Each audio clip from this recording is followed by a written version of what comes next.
कांग्रेस सांसद शशि थरूर एक बार फिर अपने बयान को लेकर राजनीतिक चर्चा के केंद्र में आ गए हैं। इस बार वजह बना है प्रधानमंत्री मोदी और भारतीय संविधान को लेकर दिया गया उनका बयान, जिससे न सिर्फ सियासी हलकों में हलचल मच गई है बल्कि कांग्रेस और थरूर के बीच बढ़ती दूरी की चर्चाओं को भी अब नई हवा मिलने लगी है।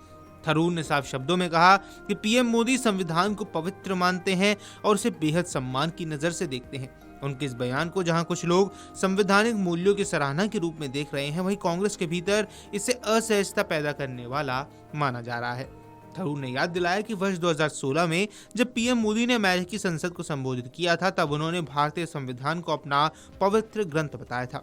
थरूर के अनुसार ये कोई साधारण टिप्पणी नहीं, बल्कि ये दर्शाता है कि प्रधानमंत्री सार्वजनिक मंचों पर संविधान के प्रति सम्मान प्रकट करते हैं। उनके इस बयान के बाद ये सवाल फिर उठने लगे हैं कि क्या थरूर की सोच और पार्टी की रणनीति के बीच कहीं न कहीं दूरी बनती जा रही है। आपको बता दें, केरल के कोझिकोड में आयोजित केरल लिटरेचर फेस्टिवल में बोलते हुए थरूर ने भारतीय संविधान की मजबूती और उसके ऐतिहासिक भूमिका पर विस्तार से चर्चा की।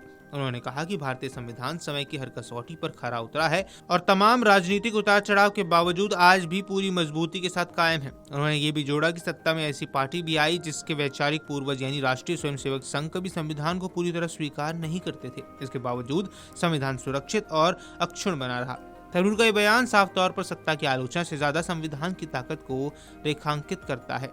थरूर ने यह भी याद दिलाया कि जब भारतीय जनता पार्टी पहली बार सत्ता में आई थी, तब व्यापक स्तर पर यह चर्चा शुरू हो गई थी कि कहीं पार्टी संविधान में बड़े बदलाव न कर दे और उसे कमजोर न कर दे। उन्होंने आरएसएस के विचारक के.एन. गोविंदाचार्य का उदाहरण देते हुए कहा कि उस दौर में ये खबरें भी आई थी कि नए संविधान का मसौदा तैयार किया जा रहा है, लेकिन समय ने यह साबित कर दिया कि तमाम आशंकाओं के बावजूद संविधान सिर्फ बचा रहा बल्कि और मजबूत होकर उभरा है। आइए आपको सुनवा देते हैं क्या कुछ कह गए शशि थरूर।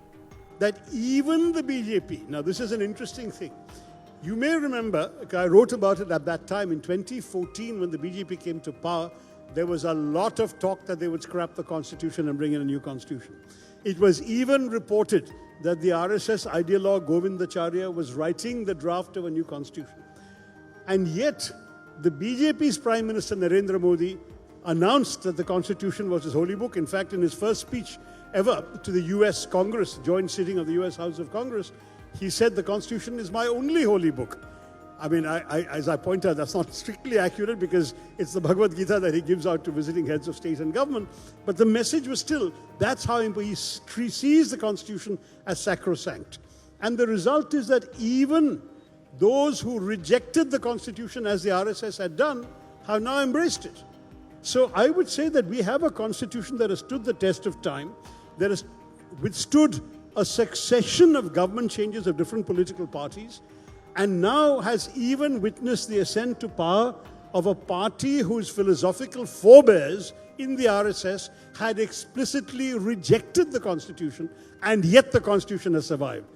इसी कार्यक्रम में शशि थरूर ने ऑपरेशन सिंदूर को लेकर अपने पुराने रुख को भी दोहराया और बेहद स्पष्ट शब्दों में कहा कि इस मुद्दे पर बिल्कुल भी माफी नहीं मांगने वाले हैं। वहीं थरूर ने आगे कहा कि बाद में मोदी सरकार ने वही किया जिसकी उन्होंने सिफारिश की थी। ऐसे में जब सरकार ने उनकी सुझाई रणनीति पर कार्रवाई की तो उसका समर्थन करना उनके लिए स्वाभाविक था। उन्होंने सवालिया लहजे में कहा कि जब सरकार ने वही किया जो मैंने कहा था, तो मैं उसकी आलोचना कैसे कर सकता हूं। थरूर के इस बयान को कई लोग एक जिम्मेदार राष्ट्रीय दृष्टिकोण के तौर पर भी देख रहे हैं, जबकि पार्टी के भीतर इसे नेतृत्व से अलग स्वर के रूप में देखा जा रहा है।